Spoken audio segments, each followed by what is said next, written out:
Hey, I want to thank you for joining me for episode 2 of part 14 of my series of strange and unexplained phenomena of the South Mountains, North Carolina. I am your host, Kaiser Rebel. Let's get right into it.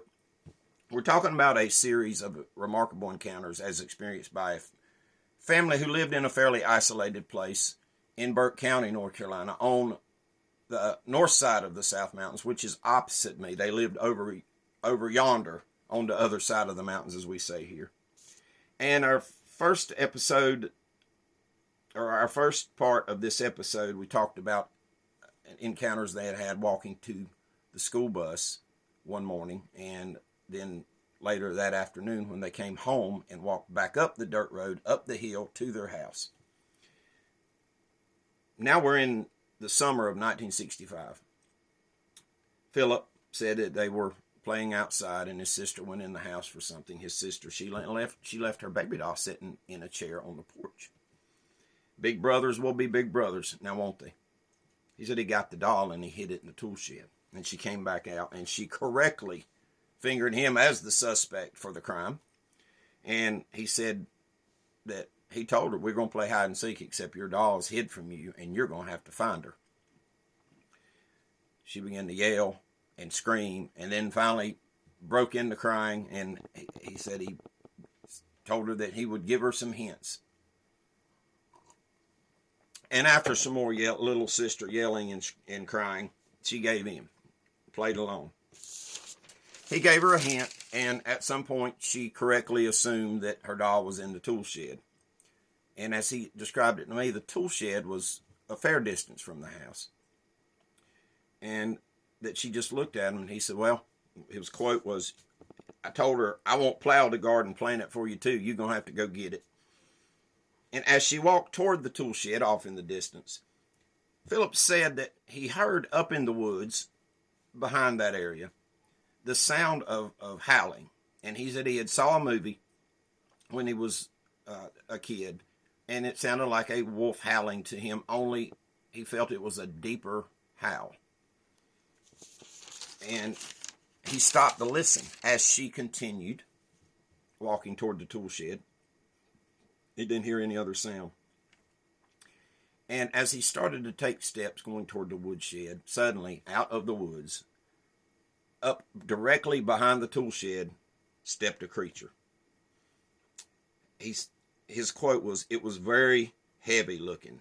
I'd bet 600 or 700 pounds. Pert near 7 feet tall, hair was stringy and brown, and I knew that I couldn't make it to her as quick as it could. So I started yelling at it. It just looked at me. It was kind of springing up and down on its knees like it was dancing or something. He screamed, Sissy, run back to the house. A booger is behind the shed. He looked back toward the front of the woodshed where she had just been standing, and she was gone. His little sister was gone. He said he started hollering again. He said he hollered so loud that his face felt hot. He said, I bet they could hear me plumb in Morganton. He ran toward the shed. The creature acted like it was threatened or upset, according to him. He said, I looked up and it was making a face at me, an ugly face. I could see its teeth. They looked square. I was close enough to count the whiskers on its jaw. Phil got to the shed, and there found Sheila in the shed hiding under some empty feed sacks. He picked her up and he ran. He got her to the front door. Said, I got her in the house. I had to walk to the edge of the porch to check on that thing. It was standing looking into the shed. He said, I'll tell you this. I made water on myself that day, which is an old expression for peeing on yourself. A big thing for a man to admit. But they run in and told the mother. She and the kids stayed in the house. She armed herself with a double-barrel 12-gauge. And her and the 2 children stood at the kitchen window. And then saw it finally just walk into the woods. She loaded the children up in the car and drove to her husband's workplace. And Sheila never retrieved her doll from the shed. And the reason she never retrieved her doll from the shed is because the doll had vanished. Philip told me, he said, I wonder to this day why in the world those things would want that doll for. We'll go up to December 1965. My witness, Philip, was not sure of the exact date, but he said it was before Christmas. And one night, everyone had bedded down. And now Sheila and Phil had small bedrooms upstairs across from one another. And their parents had a larger bedroom downstairs. And Philip said he was almost asleep. And he was surprised. He opened his eyes, and there stood his little sister, standing there, poking him on the shoulder. He said, quote, she told me them monsters are out yonder in the yard. So he went to her room, and she followed close behind. He looked out of the window, and then it dawned on him that she had said monsters, plural. As he looked down, he saw what she saw. He said, quote, it was a half moon that night, and I could see good. 3 of them things stood there just looking up. And Sissy said to me, do you think they want to get me? He said that he told her, absolutely not. But deep down inside, he felt that's exactly what they wanted. Although to this day, he's not precisely sure. So they went downstairs to alert their father and mother to the situation. And he carefully questioned them. And he said that his father got 2 of his pistols and a pump shotgun.